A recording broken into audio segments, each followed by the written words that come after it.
এবার আপনি ভাবছেন যে স্টকটি বাই বা সেল কোনটা করা উচিত, এবং যারা নতুন করে ভোডাফোন কোম্পানির স্টক বাই করতে চাইছেন আমি বলবো তাদের কিছুদিন অপেক্ষা করে যেতে। কারণ সরকারের এই, আপনি কি জানেন আমাদের অনেকের স্মৃতির এবং শৈশবের সঙ্গে জড়িয়ে থাকা ভোডাফোন কোম্পানিটি ঠিক কোন দেশের কোম্পানি, এবং এই ভোডাফোন কোম্পানি বিগত 15 বছর আগে টেলিকম সংস্থার ভারতের সবচেয়ে একটি বড় কোম্পানি ছিল। ঠিক কোন বিশেষ একটি কারণে ভোডাফোন কোম্পানি আজকে টেলিকম সংস্থার সবচেয়ে ছোট একটি কোম্পানিতে পরিণত হয়েছে, এবং বর্তমানে এই কোম্পানিটিকে সরকার কেন সাপোর্ট করছে, এবং এই কোম্পানিটি আবারও কি মুভমেন্ট করে আগের পজিশনে দাঁড়াতে পারবে, তার বিস্তারিত আলোচনা আজকের এই ভিডিওটি অবশ্যই লাইক কমেন্ট শেয়ার করুন, এবং আমার চ্যানেলে নতুন হয়ে থাকলে অবশ্যই চ্যানেলটি সাবস্ক্রাইব করে রাখুন স্টক মার্কেট এবং ফাইন্যান্সিয়াল টিপস পাওয়ার জন্য। দেখুন, আমার আপনার সবার আবেগের একটি কোম্পানি ছিল ভোডাফোন আইডিয়া। এই কোম্পানিটি অ্যাকচুয়ালি লন্ডনের কোম্পানি, লন্ডনের ভোডাফোন গ্রুপ কোম্পানি। এই ভোডাফোন কোম্পানির সদর দপ্তর হচ্ছে লন্ডনে।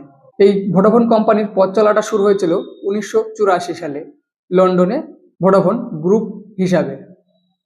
2007 সালে ভোডাফোন গ্রুপ কোম্পানি যখন ভারতে আসে, তখন ভারতে টেলিকম সংস্থার সবচেয়ে বড় কোম্পানি ছিল হাজ। এই হাজ কোম্পানির 67% শেয়ার কিনে নেয় ভোডাফোন গ্রুপ কোম্পানি।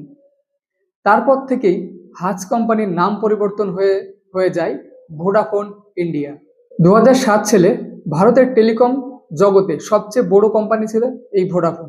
তার সমতুল্য প্রতিদ্বন্দ্বী ছিল এয়ারটেল আইডিয়া, কিন্তু সবসময় শীর্ষস্থানে ছিল এই ভোডাফোনে।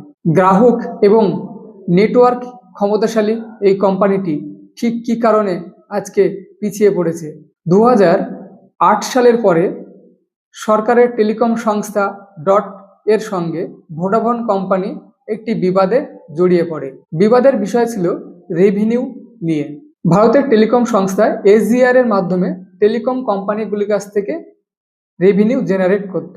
এই এসজিআর এর মধ্য দিয়ে ভোডাফোন কোম্পানি শুধুমাত্র একটি মাত্র রেভিনিউ দিতে রাজি ছিল, কিন্তু অপরদিকে ভারতের টেলিকম সংস্থা এসজিআর এর মধ্য দিয়ে ইন্টারেস্ট, ডিভিডেন্ড এবং সমস্ত রেভিনিউ আদায় করতে চাইছিল।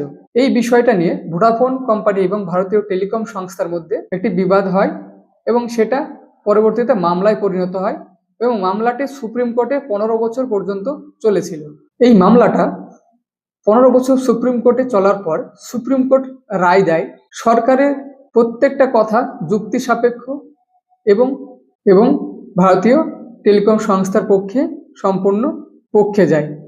এর ফলে ভোডাফোন কোম্পানিকে সুদ সহ এবং জরিমানা সহ প্রায় 58,000 কোটি টাকা দিতে হয়।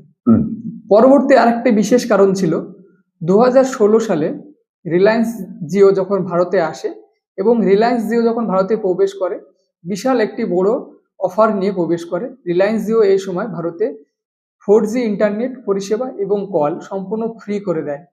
এর ফলে ভোডাফোন কোম্পানি অনেক গ্রাহক হারায়, এবং এই গ্রাহক হারানোর ফলে ভোডাফোন কোম্পানি পার ইউজার রেভিনিউ জেনারেট অনেক কমে যায়।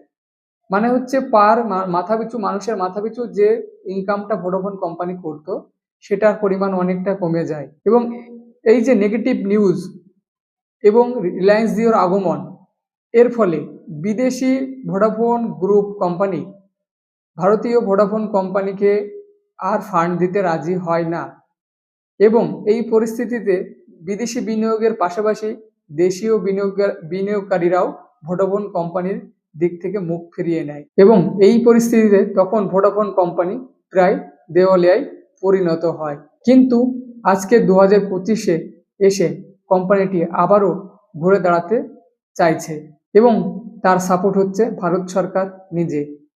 কারণ রিসেন্ট ভারত সরকার ভোডাফোন কোম্পানির অনেকটা পরিমাণ শেয়ার, মানে ভোডাফোন কোম্পানির সবচেয়ে বড় শেয়ার হোল্ডার হচ্ছে ভারত সরকার নিজে।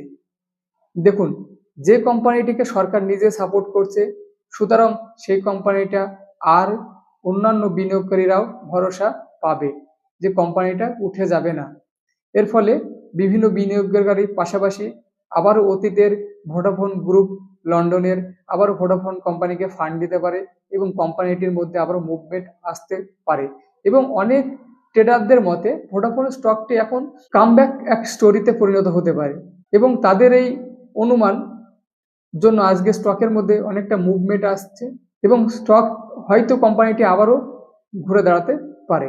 এবার আপনি ভাবছেন যে স্টকটি বাই বা সেল কোনটা করা উচিত। দেখুন, যদি আপনার বাই করা থাকে আপনি কোনো সময় সেল করবেন না, কারণ আপনি বাই যদি অতীতেও করে থাকেন 2017 সালে বা 2005 সাল, যদি 2005 সালের ওইদিকে কিনে থাকেন তাহলে তো আপনি অনেকটা মাইনাসে রয়েছেন। তো অবশ্যই স্টকটি সেল করবেন না, কারণ আপনি মাইনাসে এখন যদি সেল করে দেন পরবর্তী কিনলে আপনার দ্বিগুণ লস হবে।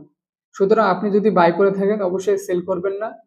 এবং যারা নতুন করে ভোডাফোন কোম্পানির স্টক বাই করতে চাইছেন আমি বলবো তাদের কিছুদিন অপেক্ষা করে যেতে, কারণ সরকারের এই সিদ্ধান্তটা আরও স্টেবল হোক এবং ট্রেডারদের মতামতগুলি আরও স্টেবল হোক এবং ফার্স্ট টাইম একটা মুভমেন্ট দেখা যাক, তারপরে আপনি ভোডাফোন কোম্পানিতে লং টাইমের জন্য ইনভেস্ট করুন। ভিডিওটি ভালো লাগলে অবশ্যই লাইক কমেন্ট শেয়ার করবেন এবং আমার চ্যানেলে নতুন হয়ে থাকলে স্টক মার্কেট রিলেটেড এবং ফাইন্যান্সিয়াল ভিডিও পাওয়ার জন্য অবশ্যই চ্যানেলটি সাবস্ক্রাইব করে রাখুন।